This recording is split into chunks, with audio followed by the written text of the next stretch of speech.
Paano kung ang normal mong pamumuhay ay nagbago dahil lamang sa isang pangyayari at simulan mong kasuklaman ang iyong sarili? Matatanggap mo pa ba ang pangalawang pagkakataon na ibinigay sa iyo? Tunghayan natin ang kwentong ibabahagi ni Alab sa atin ngayong araw.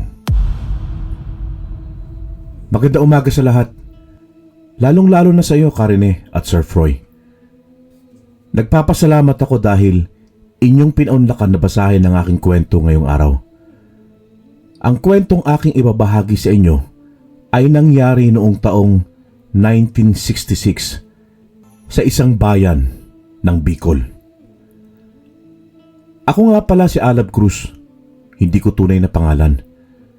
Nasa 82 taon gulang na ako ngayon. Kaya pagpasensyahan nyo na, Karine, kung hindi ako ganun kaganda magkwento ng aking ibabahaging kwento sa inyo ngayong araw. Ipapasulat ko ulit ito sa aking apo upang lubos ninyong maunawaan. Taong 1966, sa isang bayan ng Bicol kami nakatira ng aking pamilya. Ang trabaho ko ay ang magtinda ng karne ng baboy sa aming bayan. Nag-aalaga rin kasi ng baboy si tatay kung kaya't kinakatay namin ito at itinitinda sa bayan. Kung minsan, nagbebenta kami ng biik sa aming mga kabaryo o kakilala.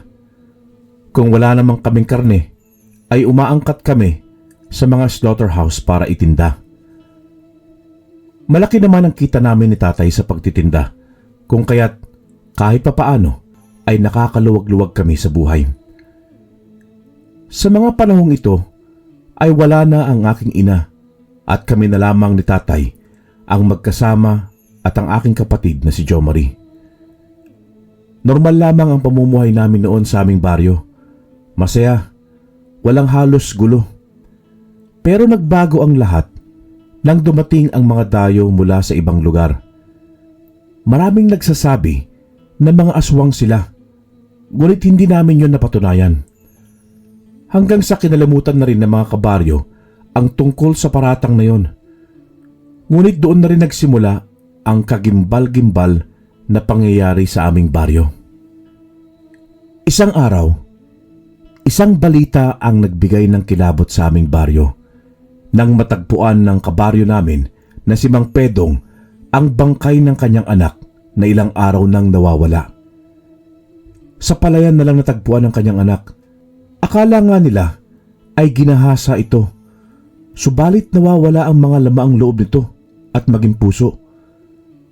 Ayon sa investigasyon ng pulisya, ito ay biktima ng mga grupo ng sindikato na nagbebenta ng mga organ para ibenta raw sa iligal na organisasyon.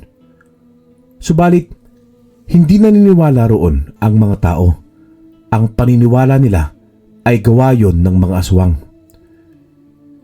Dahil sa pangyayaring yon, ay nagpulong-pulong ang mga kabaryo namin para sugurin ang bahay nila Mang Alan na siyang pinaghihinalaan nilang aswang. Desperado na kasi noon si Mang Pedong na gusto niyang mabigyan ng hustisya ang pagkamatay ng kanyang anak. Sumugod siya kasama ang ilan naming kabaryo sa bahay nila Mang Alan kahit wala namang ebidensya o nakita ng kanilang mga mata na aswang talaga ang magpamilya. Sa mga panahong yon ay hindi pa ako isang antingero kung kaya't hindi ko malaman kung anong totoo o hindi.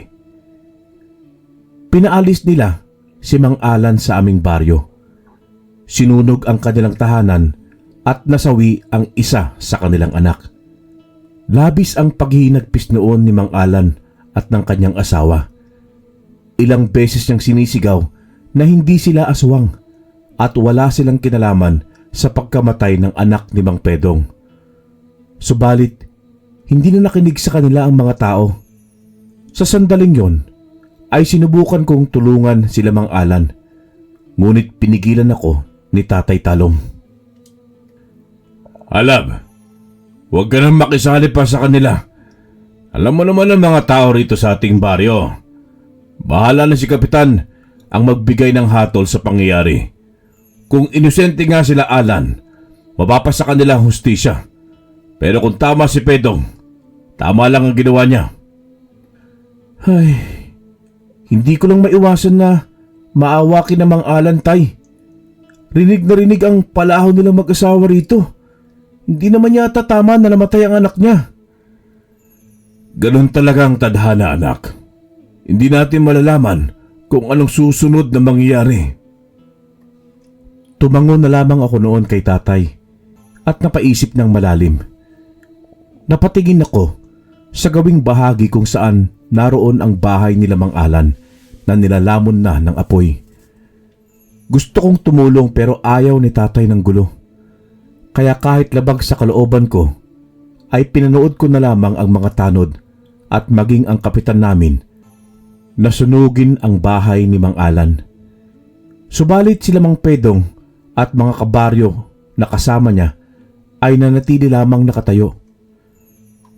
Kinabukasan, pagkatapos ng pangyayari, ay balita sa buong baryo ang nangyari sa pamilya nila Mang Alan. Ngunit umalis ang pamilya niya sa baryo at nagpakalayo-layo.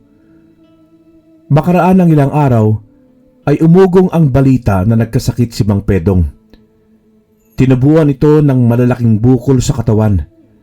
Lumalaki yon at kapag napipisa ay unti-unti itong inuubos ang kanyang balat. Ang haka-haka ng ilan sa aming baryo ay pinakulam daw si Mang Pedong ni Mang Alan sa ginawa nito sa kanila.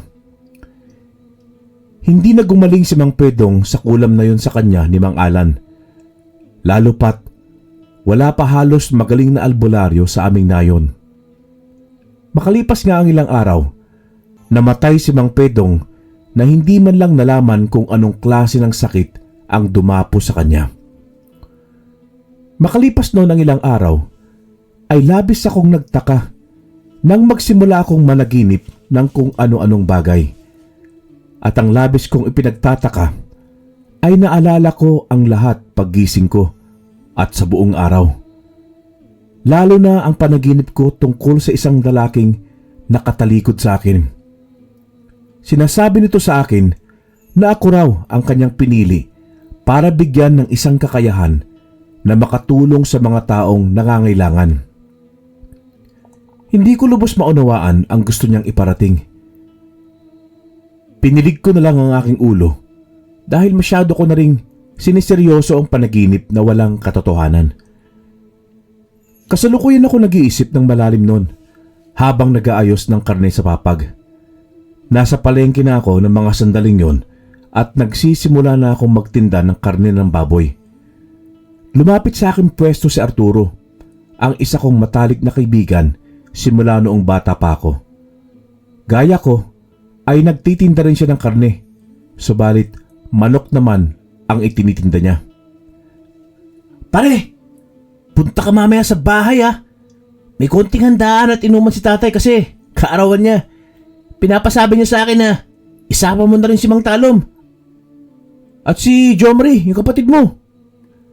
Aba, parang kailan lang. Si Mang Ortiz lang ang may kaarawan ah. Napakabilis ng panahon oh. O siya, sige, sabihin mo sa kanya na magdadala kami mamaya ng karne ng baboy at iihawin natin. Gawin natin pulutan sa inuman. Yun oh, asahan ko yan pare ha. Baka mamaya, Indianin mo na naman kami. Huwag kang magalala. Seryoso ko sinasabi ko. Oh, baka gusto mong kumuha ka na kaagad dito ng 3 kilo. Binibiro lang kita pare. Kung may sobra yun lang ang dalhin mo. Sayang kung may bibili pa niyan. Dagdag kita pa yun oh. O siya pare, basta't pupunta kami. Maganda ka na mainom ha. Oo ba? Magpapakalasing tayo. Nagtawanan kaming dalawa bago kami bumalik sa aming pagtitinda. Nang matapos ang buong araw, ay umuwi na rin kami sa amin. Agad kong sinabi kina tatay at Jomari ang tungkol sa kaarawan ng ama ni Arturo. Agad namang naghanda si tatay at Jomari. Ako naman ay binalot ang 3 kilong baboy. Nang makapagbihis kami, ay agad kaming tumungo sa bahay nila Arturo. Sinalubong naman kami ni Mang Kulas na siyang ama ni Arturo. Ibinigay sa kanya ni tatay ang isang bote ng lambanog at ang 3 kilo ng baboy. Masaya naman ang handaan at inuman. Halos nakikisabay na lang din ako sa mga bisita ni Mang Kulas sa inuman. Ang ilan sa mga bisita nila ay hindi ko kilala na mukhang galing pa sa ibang nayon. Ang iba naman ay mga kanayon lang namin at kabaryo. Lasing na lasing ako nung umuwi. Naalala ko na inalalayan pa ako ni tatay at Jo Marie sa paglalakad sa daan. Mabilis ang paglalakad namin noon dahil natatakot kaming baka bigla na lang kaming abangan ng aswang. Sa kalagitnaan nga ng paglalakad namin ay bigla kaming nakarinig ng isang mahinang huni ng ibon. Ang kamay ni Tatay Talom na nakahawak sa akin ay agad niyang inalis para bunutin ang tabak sa kanyang bewang. Si Jo Marie naman ay nanatiling nakaalalay. Dire-diretso lang ang lakad natin ah. Mukhang may nakasunod sa atin na aswang. Pambihira. Kung sino man siya, sisiguraduhin kong mapapatay ko siya ngayong gabi. Nagpatuloy kami sa paglalakad na 3. Ngunit panaka-naka ay nagmamasid kami sa buong paligid. Pakiramdam ko nga sa mga sandaling yon ay nawala ang kalasingan ko. Lalo pat ang huni ng isang ibon ay palapit ng palapit sa amin pero mahina. Naalala ko pa ang mga sabi-sabi tungkol sa mga aswang na kapag mahina, ibig sabihin malapit lang sila at kapag malakas ay malayo sila. Nagsitayuan ang mga balahibo ko sa batok nang isipin ko yon.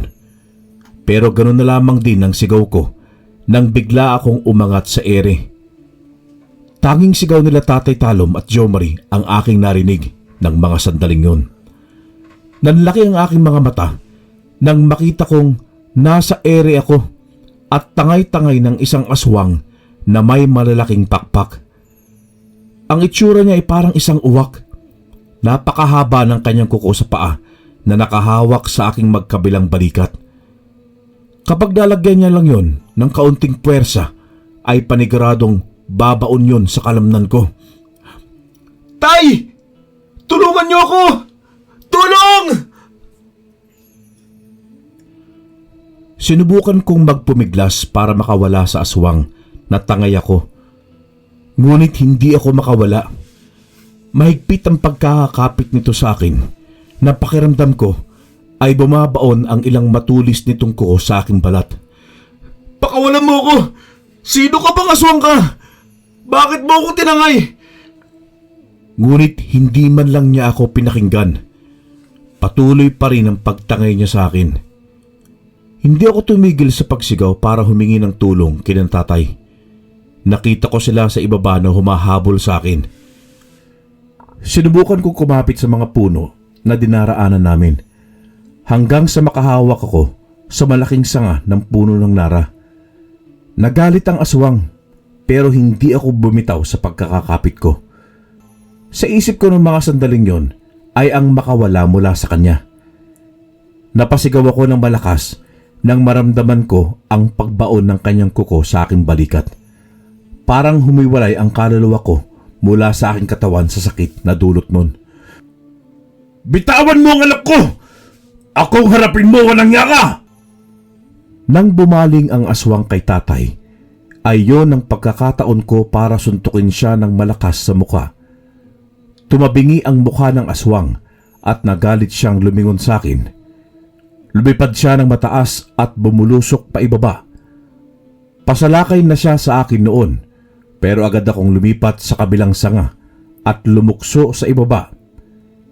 Kinuha ko kay tatay ang hawak niyang tabak at mabilis akong tumakbo patungo sa aswang.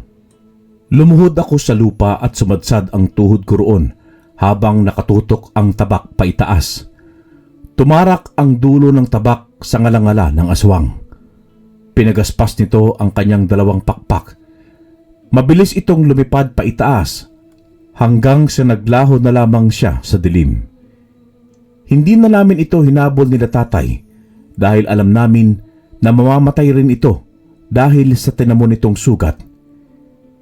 Inalalayan nila ako tatay at Jo Marie pauwi ng bahay lalo na't nangihina na rin ako dahil sa sugat kong natamo. Pagdating sa bahay, ay agad na kumuha ng gamot si tatay.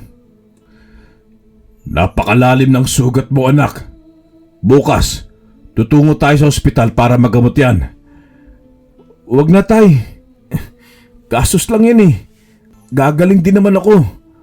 Mababaw lang ang pagkakabaon ng kuko ng aswang na yon. Baka kaya naman yan ng dahon ng bayabas, tsaka ilang mga langis. Basta, kung hindi pa gumagaling, ay dadaling ka namin sa ospital. Tumango ako kay tatay saka nagpasalamat sa kanya. Pagkatapos akong gamutin ni tatay noon, ay nagpahinga na rin ako. Kinaumagahan noon ay wala naman akong naramdaman na kakaiba. Maayos naman ang pakiramdam ko. Maayos din ang sugat ko at sa tingin ko ay nadala naman yon sa herbal na gamot na nilagay ni tatay. Pero nang lumipas ang mga araw, ay napansin ko ang aking sarili na wala nang ganang kumain. Kaya yon ang dahilan kung bakit bigla na lamang akong pumayat. Palagi akong natatakam sa karne na binebenta ko. Akala ko lang ay ako ang nakakapansin sa pagbabago ng katawan ko. Yun pala ay napapansin din ni tatay at Jo Marie. Isang gabi, habang kumakain kami ng hapunan, ay magana akong kumain dahil inihaw na baboy ang aming ulam. Madugo-dugo pa yon at labis akong nagtataka kung bakit ko yon nagugustuhan. Gayong dati ay hindi man lang ako kumakain na may dugo pa. Anak, napapansin ko nitong mga nakarang araw na malaki na ang ipinayat mo. May dinaramdam ka ba? Tapos mahilig ka ng kumain ng karne ng baboy o karne ng manok na dati-rati mas kinakain mong gulay sa mga isda. Hindi ko nga rin alam, tay. Sa tingin ko, nagbago na yung panlasa at hilig ko. Saka siguro ako pumayat dahil kaunti ang kain ko nitong mga nakarang araw. Hindi kaya ang dahilan dahil dyan sa sugat mo. Baka may infeksyon. Dali na kaya kita sa ospital o kaya sa albularyo. Oo nga, kuya. Nang sa ganun matingnan ka.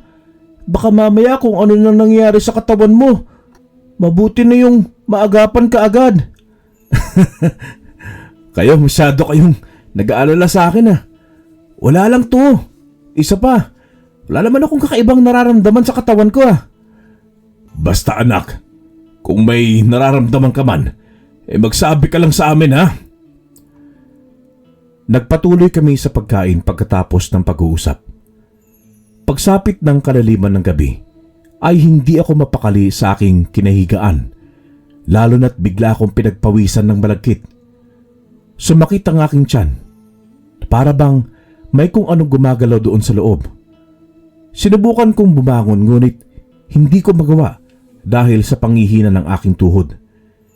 Tinawag ko sila tatay at Jo Marie, pero parang bumubulong na lang ako sa hangin dahil walang boses na lumalabas sa aking bibig.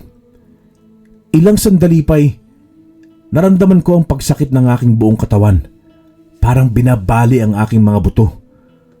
Doon na ako napasigaw ng malakas. Hindi ko maintindihan ang aking sarili, parang may kung anong nilalang ang sumapi sa akin. Tumungo ako sa salamin para tignan ang aking sarili at doon ako nagimbal pagkakita sa aking itsura. Nanlilisik ang mapupula kong mga mata. Kulubot ang aking mga balat habang markang-marka ang mga ugat sa aking braso at maging binti at hita.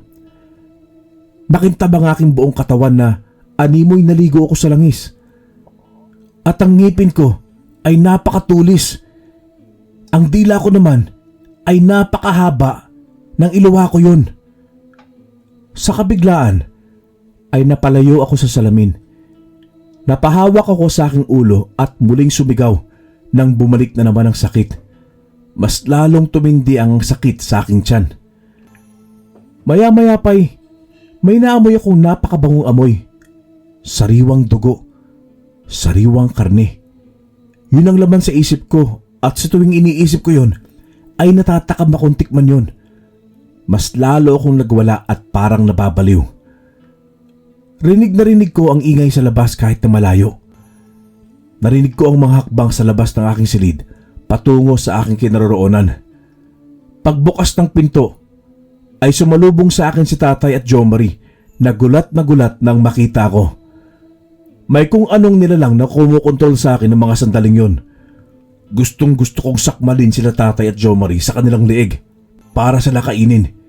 Pero pinigilan ko ang aking sarili. Anak! Anong nangyari? Bakit ganyan ang itsura mo? Umalis na kayo, Tay.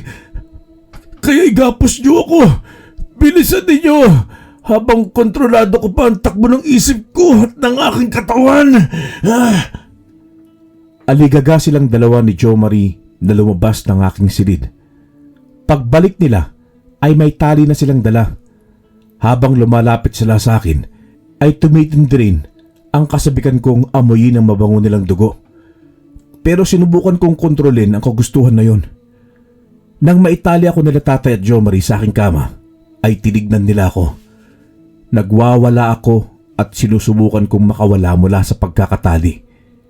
Hindi ko na rin kontrolado ang sarili ko ng mga sandaling yon. Nanalangin si Tatay habang nanginginig ang kanyang buong katawan at ganoon din si Jo Marie. Maya-maya ay sinabi ni Tatay na susunduin niya si Mang Seso na siyang albularyo sa aming nayon. Iniwan niya si Jo Marie at nagbilin siyang bantayan ako. Pagkaalis ni Tatay ay sinabi ko kay Jo Marie na ituloy ang pagdarasal niya. Sinubukan ko rin magdasal sa aking isipan habang nilalabanan ang nilalang na unti-unting lumulukob sa akin. Nilakasan ko ang aking pananampalataya sa Diyos. Ilang beses ko siyang tinawag na huwag akong pababayaan sa kung anuman ang nangyayari sa akin. Pagdating ni Tatay ay kasama na niya si Mang Seso. Maging ang albularyo ay gulat na gulat nang makita ako. Mahabaging Diyos! Bakit hindi niyo agad pinatingnan sa akin si Alab? Nayanggaw siya ng aswang! May pag-asa pa hubang magamot niyo siya, Mang Seso? Abay, titingnan ko ang makakaya ko. Baka sakaling maagapan pa siya at mapatayang nila lang sa loob niya. Tulungan niyo akong maghanda ng mga kasangkapan. Bilisan natin bago sumapit ang bukang liwayway. Kumilos sina Tatay, Jo Marie at Mang Seso. Noong mahanda na nila ang kasangkapan, ay nagsimula ng magdasal ng isang orasyon si Mang Seso. Nasa wika yung Latin. At sa bawat bigkas ng mga kataga niya, ay para yung mainit na latigong humahampas sa katawan ko. Sigaw ako ng sigaw at nagwawala mula sa aking kinahigaan. Pero nilalabanan ko at nagdarasal sa Diyos. Para akong naubusan ng lakas at enerhiya ng mga sandaling yun. Hanggang sa mailuwa ko ang itim na bertud at ng itim na likido. Pagkatapos nun, ay unti-unting nanlabo ang aking paningin at nawalan ako ng malay. Kinabukasan nun, ay magaan na ang pakiramdam ko. Sinabi sa akin ni Mang Seso na nakuha na raw ang nilalang sa katawan ko at maging ang itim na bertud. Magaling na raw ako at pinag-iingat niya ako sa mga pagkain kakainin ko at baka raw mayanggaw ako ulit. Binigyan din ako ni Mang Seso ng isang anting-anting na siyang Infinito di Diyos. Nang gamutin niya raw ako ay nakita niya raw ang anghel na isang arkanghel. Matagal na kitang hinahanap, Alab. Ikaw lang pala ang itinakda na pagpasahan nitong anting-anting na Infinito di Diyos. Madalas mong mapaniginipan ng isang anghel na kumakausap sa iyo, hindi ba? Paano niyo nalaman na napapanaginipan ko siya? Dahil nakakausap at napapanaginipan ko rin siya, Alab. At nang gamutin kita kagabi, naroon siya at nakabantay sa'yo. Siya ang gabay nitong anting-anting. Sa mga sandaling yun, alam ko na ikaw ang pinili niyang mandirigma. Pinili kanyang labanan ang mga masasamang nilalang dito sa mundo, tulad ng mga aswang. Hindi ko lubos na maunawaan ang sinasabi niyo, Mang Seso. Puntahan mo ako bukas sa aking tahanan. Ipapaliwanag ko sa iyong lahat. Tuturuan din kita ng mga dapat mong gawin. Ibibigay ko sa iyo ang mga librong may kinalaman sa pagiging antingero mo. Pagkatapos yung sabihin sa akin ni Mang Seso, ay nagpaalam na rin siya sa akin. Tumungo ako sa aking silid at tiningnan ko ang anting-anting na bigay sa akin ni Mang Seso.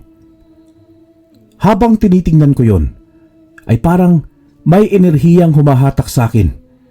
Napahinto ako ng malalim, saka ko yun isinuot sa aking liig. Tumungo nga ako sa bahay ni Mang Seso kinaumagahan. Napansin ko rin na wala nang kakaiba sa aking katawan at mukhang normal na ulit ako. Pagdating ko sa kanilang bahay, ay agad akong dinala ni Mang Seso sa likuran ng kanyang bahay. Doon niya sa akin sinabi at ipinaliwanag ang lahat. Ang antingero raw ay may kakayahang kalabanin ang mga aswang at masasamang nilalang sa mundo gamit ang mutya o anting-anting. Sila raw ang mga mandrigma na pinipili ng isang gabay ng anting-anting o mutya para puksain ang kasamaan sa mundo. Ako raw ang napili ng gabay na arkanghel dahil daw busilak ang aking puso at may malasakit sa aking kapwa. Sa araw ding yon, ay ibinigay niya sa akin ang isang kwaderno. Naglalaman daw yon ng mga orasyon at panalangin na kinopya niya mula sa libro ng kaalaman. Maaari ko raw gamitin para labanan ang aswang at mas lalong palakasin ang aking anting-anting. Kailangan mo ring mag-ensayo, Alab, nang sa ganon ay marunong kang makipaglaban sa mga malalakas na aswang, lalo na kapag oras na makaharap mo ang isang pamilya ng gabunan. Mang Seso, may konting alam lang po ako sa pakikipaglaban. Pero kailangan ko pa rin pong mag-ensayo at kailangan ko rin ng tulong ninyo. At ano yung pamilya ng gabunan na sinasabi nyo? Sila ang aswang na malalakas at handang pumatay ng mga tao. Nag-ahasik sila ng lagim sa kabilang nayon, kaya kinakailangan mo silang pigilan sa lalong madaling panahon. Mang Seso, paano kung hindi ko tatanggapin ang tungkulin na sinasabi mo? Ano ang mangyayari? Wala namang masama. Pero makakaya mo kayang tanggihan ng kaloob nito ng kalikasan? Alab, makakaya mo kayang maghari na lang ang kadiliman sa mundong ito? Kailangan ka ng mga tao para puksain ang kasamaan. May tiwala ang gabay kung bakit kanya pinili. Natatakot ako, Mang Seso. Paano kung bigla na lang akong balikan ng aswang na nagyanggaw sa akin? Paano kung hindi pa pala ako lubusang magaling? Ano na lamang ang sasabihin ng mga tao na ang isang antingero na katulad ko ay isang aswang? Hindi ka naman tuluyang naging aswang, bata. Niyanggaw ka lang at muntik ka na sanang maging aswang kung hindi ka agad na agapan. Matatawag na isang tuluyang aswang ang isang nayanggaw kapag nakabiktima siya o nakakain ng tao. Madalas, ang isa sa miyembro ng pamilya niya ang nagiging biktima. Ngunit hindi naman nangyari yon, kaya wala kang dapat na ipag-alala. Isa pa'y nakuha na sa iyo ang bertud at napatay na ang nilalang. Pasensya na talaga, Mang Seso, ha. Hindi ko lang talaga maiwasan na mag-isip. Lalo na't muntik na talagang mangyari yun sa akin. Muntik na akong tuluyang naging aswang.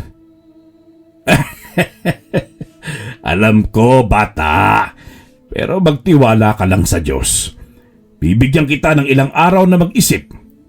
Kung ayaw mo talaga ibalik mo sa akin ang anting-anting. At kung magpapatuloy ka, ay magsisimula na tayong mag-ensayo. Binigyan nga ako ni Mang Seso ng ilang araw para mag-isip. Hanggang na naig sa kalooban ko ang tanggapin ang tungkulin na ibinigay sa akin. Tinanggap ko ang pagiging isang antingero. Masaya naman si Mang Seso sa naging desisyon ko dahil doon ay sinimulan na niya akong sanayin. Mula sa pakikipaglaban at pagdarasal sa mga iba't ibang uri ng dasal at orasyon, nagpagawa rin kami ng tabak sa isang panday sa aming nayon. Tabak ang aking pinili na maging sandata na siyang kinasanayan ko ng gamitin dahil sa pagkatay ng baboy. Nang sabihin ko kina Tatay Talom at Jo Marie ang tungkol sa pagiging antingero ko, ay gulat na gulat silang dalawa.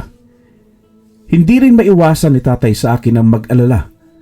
Hindi siya sang-ayon ngunit kinausap ko siya. Sa huli ay pumayag din siya sa akin at suportado na ako sa naging desisyon ko. Nang matapos ang pagsasanay at paghahanda ko bilang isang antingero, doon din akong nagsimulang libutin ang aming nayon para hanapin ang mga aswang. Sa paghahanap ko sa pamilya ng Gabunan ay may ilang aswang akong nakaharap. Kabilang narito ang aswang na awok na siyang katulad sa aswang na tumangay sa akin noong pauwi na kami galing sa handaan sa bahay nila Arturo. Gabi na noon at bilog na bilog ang buwan. Sa isa akong masukal na gubat at pinagmamatyagan ko ang buong paligid. Sa kalagitnaan ako ng pagbabantay sa nayon namin nang makarinig ako ng kaluskos sa hindi kalayuan.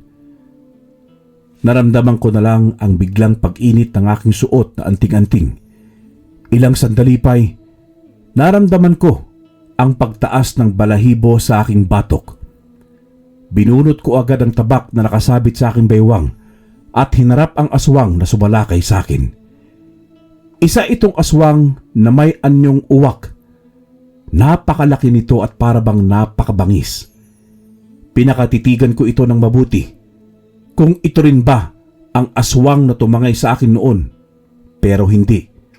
Mas malaki ito kumpara noon sa nauna. Bumaba ito sa lupa at sa isang saglit lang nagsalita ito. Sinabihan ako nitong matagal na raw niyang inaasam na makaharap ako. Matagal na rin daw niya akong hinihintay na magpakita sa kanya. Hindi raw niya inaasahan na hindi raw nagtagumpay ang pagyanggaw sa akin. Pagkarinig ko sa kanyang sinabi, ay napakuyom ang kamao ko. Gusto kong makilala siya kung sino siya at kung bakit niya yung ginawa sa akin.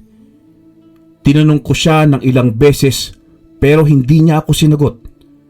Sa halip ay tumawa lang siya at sinabihan akong naroon siya para tapusin ako.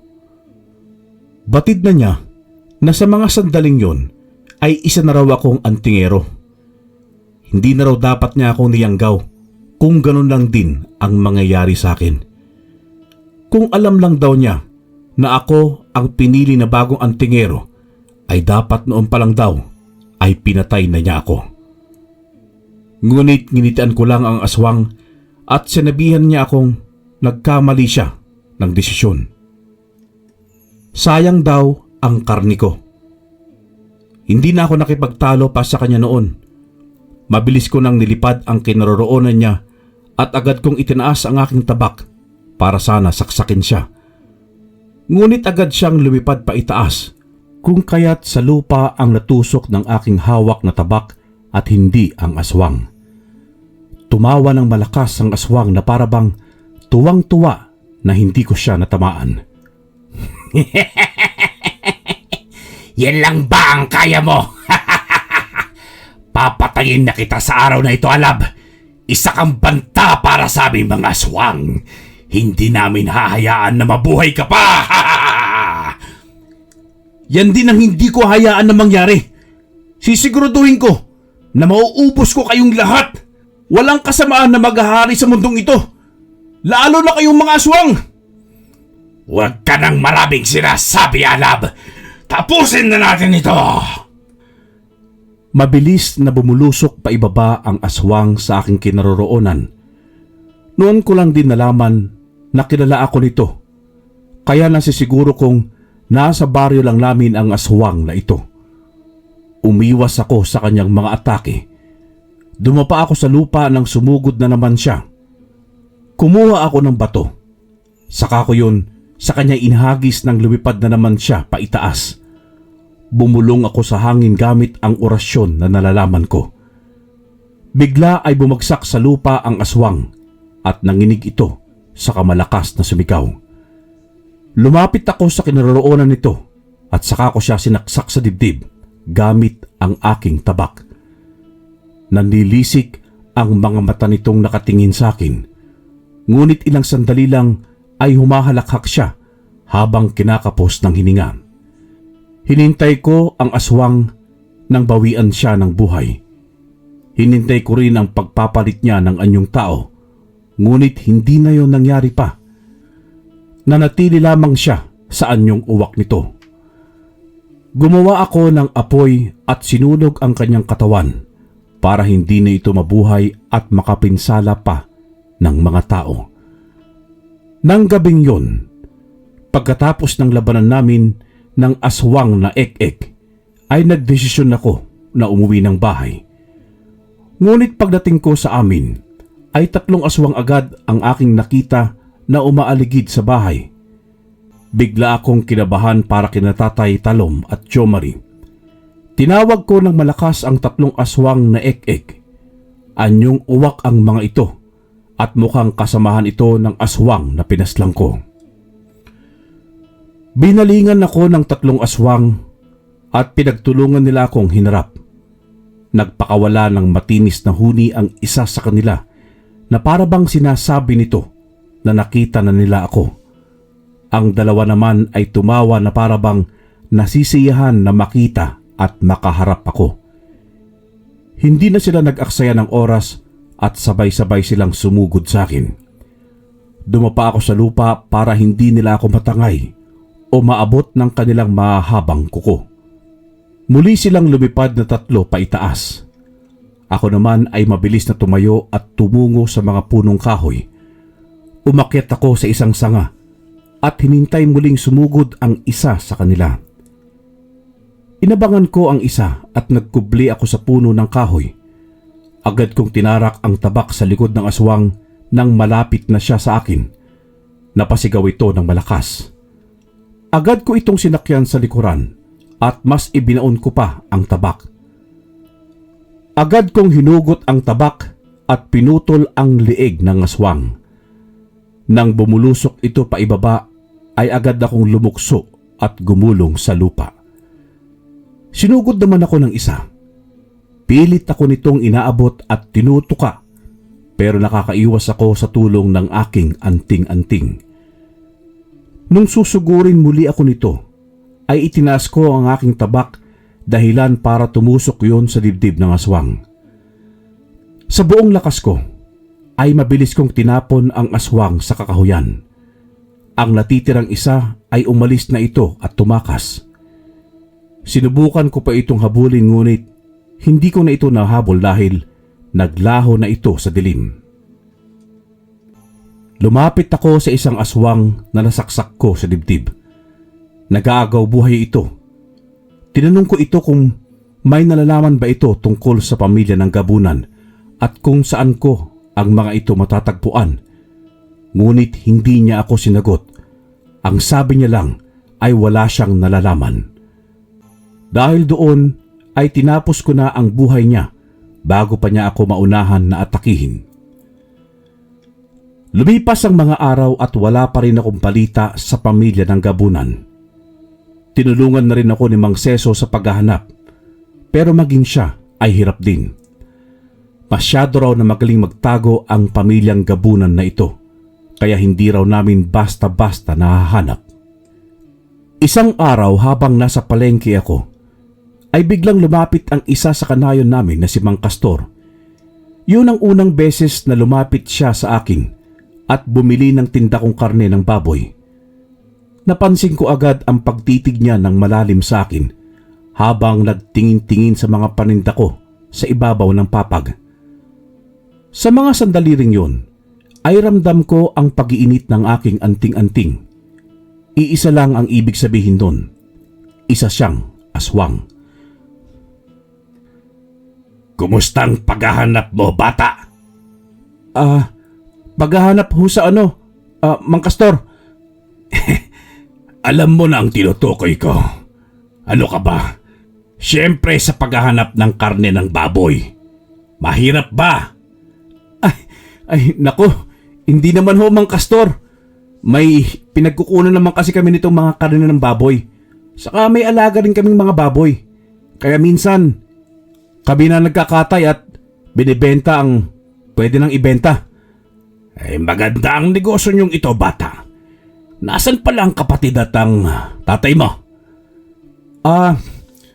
Bakit tila naging interesado ako bigla sa kapatid at sa tatay ko, Mang Kastor? Sa pagkakaalam ko itong unang beses na nakausap kita. Kilala ko lang ho kayo sa pangalan. Kilala ko naman kayong magama. Hindi lang ninyo ako kilala. Ganun ho ba? Ilang kilo po ba ang bibili niyong karne? 2 lang, bata. Tiningnan ko si Mang Kastor ng mga sandaling yon habang nilalagay ko sa lagayan ang 2 kilo ng karne ng baboy. Malikot ang kanyang mga mata at hindi siya makatingin ng diretsyo sa akin. Mas lalong uminit ang aking anting-anting habang nakatingin sa kanya. Noong umalis siya, pagkatapos kong makuha ang bayad ay napangisi ako. Alam ko kung bakit siya lumapit sa akin. Alam niya na isa akong antingero. At gusto niya akong pagbantaan nang tanungin niya ang tungkol sa aking ama at sa aking kapatid. Hindi na ako nagpaabot ng dilim sa bayan. Agad akong umuwi ng bahay at hinintay ko si Tatay at Jo Marie na makauwi. Sinabi ko agad sa kanila ang tungkol kay Mang Kastor. Sigurado ako, nasasalakayin niya tayo rito sa bahay. Oras na magkaroon siya ng pagkakataon. Kaya binabalak kong unahan na siya bago pa yung mangyari. Ay, anong ibig mong sabihin doon, anak? Pupuntahan ko si Mang Kastor sa bahay nila. Kailangan ko masiguro kung sila nga ang pamilyang gabunan na hinahanap ko. Kung sila man, kinakailangan ko na silang pigilan sa maaari nilang gawin dito sa ating nayon. Pero anak, paano kung pinaghahandaan din nila ang pagsugod mo? Nakahanda na ako ron, Tay. Matagal ko nang pinaghahandaan ang pagkikita namin. Hinanda na ako ni Mang Seso para dito. Kung ganon, sasamahan kita. Hindi, Tay. Dito lang kayo ni Jo Marie. Maglagay kayo ng bawang, asin, dahon ng gabi sa bawat sulok ng bahay. Kahit na anong mangyari, ay huwag kayong magbubukas ng pinto o kahit bintana. Manatili lang kayo rito sa loob. Pupunta rito mamaya sa Mang Seso bago ako umalis. Babantayan niya kayo.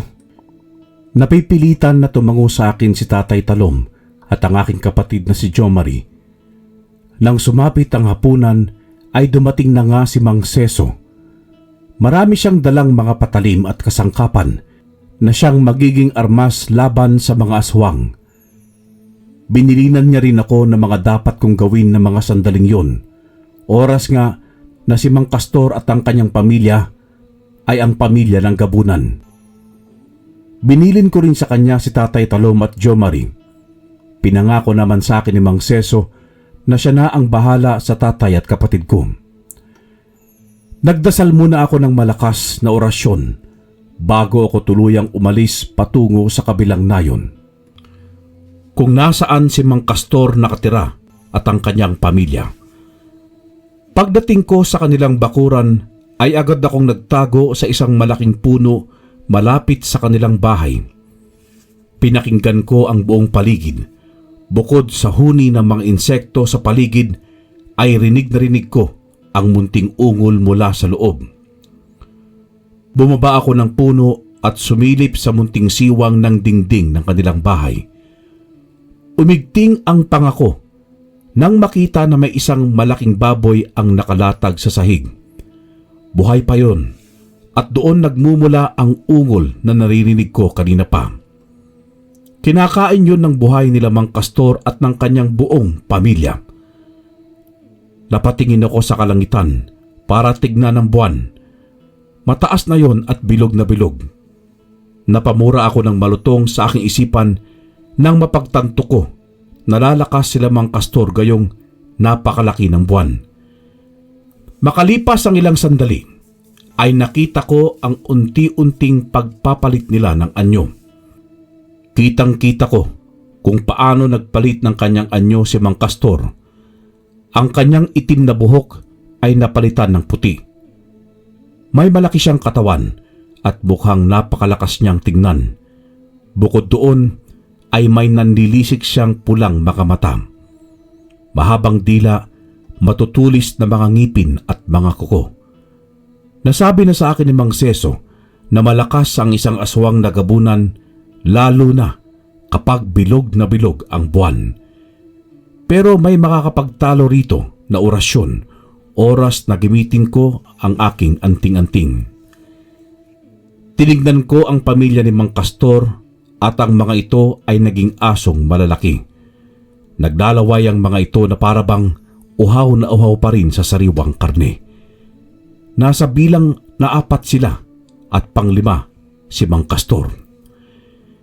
Inamoy nila ang paligid at sigurado akong naamoy na nila ako ng mga sandaling yun. Tumakbo na ako sa pinakamalapit na gubat para doon ko sila abangan. Mas mabuti na roon ko sila labanan para walang ibang madamay na tao. Habang hinihintay ko sila, ay nagsimula na akong magdasal para sa mga orasyon kong gagamitin.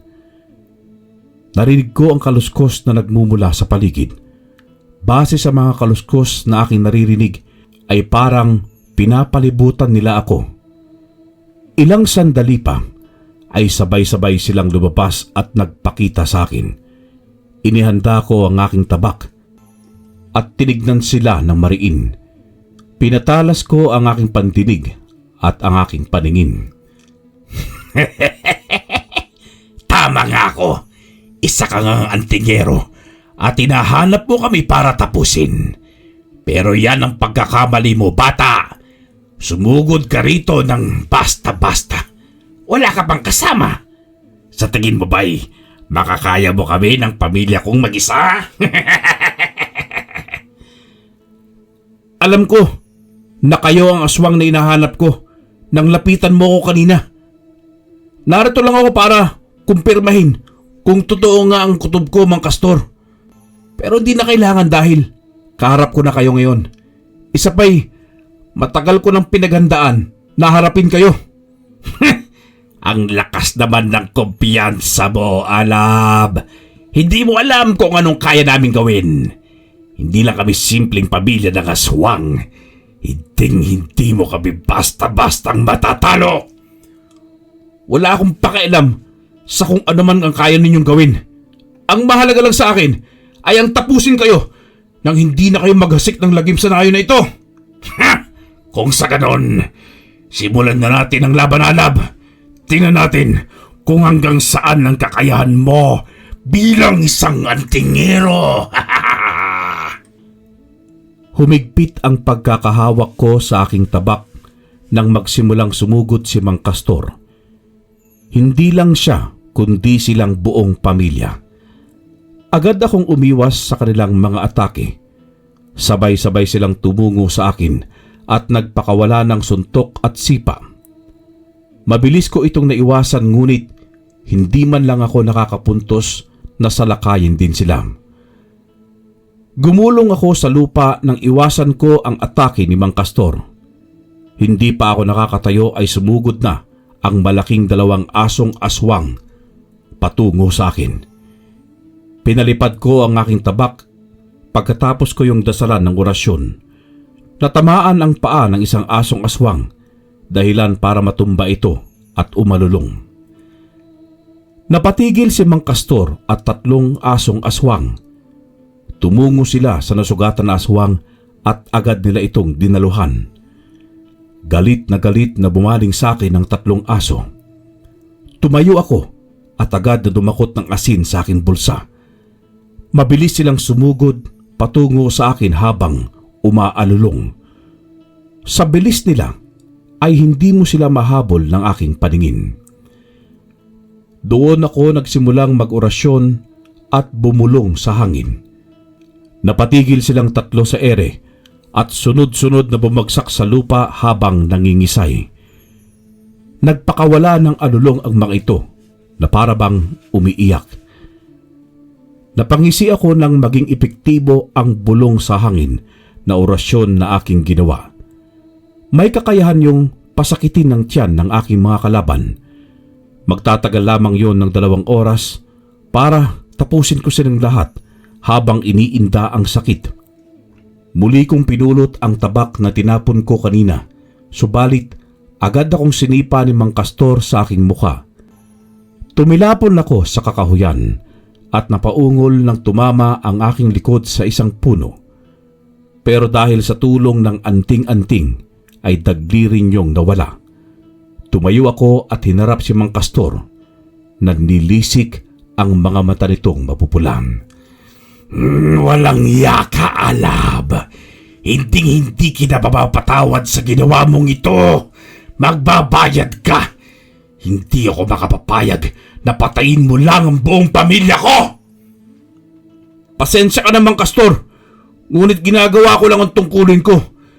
Kailangan ko lang tapusin ang kasamaan ninyo bago pa kayo may maraming mapatay na mga tao. Oras na patayin mo ang pamilya ko, Alab. Ang pamilya mo rin ang papatayin ko. Sisiguraduhin kong may pagiganti kong pamilya ko bago mo ako mapatay. Tingnan natin kung sinong kaya mong gawin ng bagay na yan, Mang Kastor. Dahil sisiguraduhin kong mapapatay kita bago mo pupuntahan ang pamilya ko. Mabilis na sumugod sa akin si Mang Kastor. Tumalon siya ng malakas at mabilis siyang nakarating sa aking harap. Sa pagkakataon na yon ay sinuntok niya ako ng malakas sa aking mukha. Tumilapon akong muli at sumadsad sa lupa. Umigting ang pangako sa galit at kumuyom ang aking 2 kamay. Sinilid ko ang aking 2 kamay sa bulsa ng aking pantalon at dumakot ng asin mula roon. Hindi ko na magagamit ang orasyon na pagbulong sa hangin dahil nagamit ko na ito sa 3 aswang. Isang beses ko lang kasing magagamit yon, kung kaya't hindi ko na ito magagamit pa sa 2 pagkakataon. Ano, Alab? Wala ka na bang maibubuga? Hanggang dyan na lang ba ang kaya mong gawin? Hindi ko akalain na napakadali mo palang matalo, Alab. Ano na lang ang silbi niyang anting-anting mo? Huwag kang masyadong magpakampante, Mang Kastor. Hindi mo pa alam kung anong kayang ibigay sa akin ng anting-anting. Hindi ko pa ito ginagamit ng lubusan. E di gamitin mo. Hindi mo ako dapat na pinaghihintay. O sadyang wala lang talaga. Tumalon siyang muli at sumugod sa akin. Nakaumang ang kanyang malaking kamao patungo sa akin. Doon ay pinikit ko ang aking mga mata at nag-usal ng dasal para sa aking anting-anting na infinito di Diyos. Pagkatapos kong mag-usal ng dasal, pakiramdam ko ay nakatayo ang arkanghel sa aking likuran at ginagabayan ako nito. Pinagaan ko ang aking pakiramdam dahilan para lumipat ako sa ibang parte ng gubat. Gulat na gulat si Mang Kastor nang makita niyang bigla na lamang akong nawala sa kinatatayuan ko at nandoon na ako sa kabilang panig ng gubat. Ngumisi ako sa kanya. Mabilis kong tinungo ang kinaroroonan niya at malakas ko siyang sinipa sa kanyang tiyan. Pagkatapos nun ay sinabuyan ko siya ng asin sa muka. Tumilapon siya sa kakahuyan at napasigaw ng malakas habang nangingisay dahil sa sakit na dulot ng asin na tumama sa kanyang muka. Pinulot ko ang aking tabak at lumapit sa 3 asong aswang. Walang awa ko ang mga itong sinaksak sa kanilang dibdib at maging ang aswang na naputulan ko ng paam. Rinig na rinig ko ang alulong nila na puno ng pasakit at bigati. Ngunit hindi ko sila binigyan ng pagkakataong makawala dahil alam ko na ang mga tulad nila'y wala nang pagbabago pa. Tuloy na silang nilamon ng kasamaan at wala nang pagbabago sa kanila. Nangisay ang mga ito indikasyon na binabawian na ng buhay. Bumangon mula sa pagkakabagsak si Mang Kastor at tumakbo patungo sa akin. Ngunit ang mga atake niya ay mahihina na hindi katulad kanina. Lumuhod siya habang nakatingin sa kanyang buong pamilya. Sumigaw siya ng malakas habang nakatingala sa maliwanag na buwan. Naglabasan ang malalaking ugat na kulay itim sa kanyang buong katawan habang sumisigaw siya ng malakas. Tinungo ko ang kinaroroonan ni Mang Castor at sinubukan ko siyang tagain nang hawakan niya ang aking tabak. Iniinda niya ang pagkakasugat sa kanyang kamay habang naglalaban ang lakas niya kontra sa aking lakas. Sa mga sandaling yun, ay napangiwi ako sa lakas niya, ngunit hindi ako nagpatalo. Mabilis kong inunat ang paa ko at sinipa siya sa kanyang tiyan at mukha. Yun ang dahilan kung bakit nabitawan niya ang tabak at muli siyang sumadsad sa lupa. Kahit na hapong-hapon na ako noon, ay tinungo ko si Mang Kanor at mabilis ko siyang tinarak ng tabak sa kanyang lalamunan. Nanlaki ang mga mata niyang nakatingin sa akin habang sumisirit ang kanyang dugo mula sa kanyang leeg. Sinubukan niyang hawakan ang kamay ko, pero unti-unti na rin siyang nawawalan ng lakas. Ilang sandali pa, bigla na lamang siyang nangisay na parang isang manok na kinakatay. Nang matapos ay para siyang isang tuod na hindi na makagalaw. Hinugot ko mula sa kanyang lieg ang tabak at kumuha ng posporo para sunugin ang kanilang mga katawan. Pasensya na kayo, Mang Castor, ngunit kinakailangang tapusin ang inyong kasamaan nang hindi na kayo makapaminsala pa sa nayong ito. Dinasalan ko ang kanilang katawan bago ko sinindihan ang posporo at sunugin ng tuluyan ang kanilang mga katawan. Nang matupok na ang kanilang katawan, ay lumuhod ako sa lupa at tumingala sa langit. Pinagtaklob ko ang aking dalawang kamay para sa isang taimtim na dasal. Humingi ako ng tawad sa Diyos dahil nagawa kong muli ang pumaslang. Ngunit nagpasalamat din ako dahil hindi niya ako pinabayaan sa labang yon, na maging matagumpay pa din ang kabutihan laban sa kasamaan. Humingi rin ako sa kanya ng tulong at bigyan ng lakas ng loob, tapang at lakas ng pangangatawan sa susunod ko pang mga laban. Pagkatapos kong magdasal, ay tumayo na ako mula sa aking pagkakaluhod. Inalis ko ang dugo na nasa aking tabak bago ko yun ibinalik sa puluhan. Pagkarating ko sa bahay, ay ibinalita ko kina Tatay Talom, Jo Marie at Mang Seso na nagtagumpay ako sa labanan naming dalawa ni Mang Castor. Tuwang-tuwa naman sila sa akin at pinasalamatan dahil wala nang banta ng kasamaan sa aming nayon. Ngunit sinabi ko din sa kanila na hindi na muna kami magiging kampante dahil alam kong marami pang mga aswang na umaaligid sa buong paligid. Ngunit kahit papaano ay nabawasan ng kaba at takot sa aking dibdib. Simula noon ay naging payapa na rin ang aming nayon. Wala nang nabalitaan na may mga aswang na umaatake. Kung minsan ay mayroon akong nakakaharap, ngunit agad din na lumilipat sa ibang lugar. Marahil dahil sa takot sa akin na mapaslang ko sila o pinipili lamang din nila ang mabuhay ng normal. Hanggang sa ngayon ay hindi ko pa rin makalimutan ang pangyayari sa aking buhay at habang buhay ko itong babaunin. Maraming salamat sa inyong pakikinig at pagbabasa sa aking kwento, Karine. Isang malaking karangalan ito para sa akin na makapagbahagi ng aliw at kwento sa inyong mga tagapakinig. Wakas.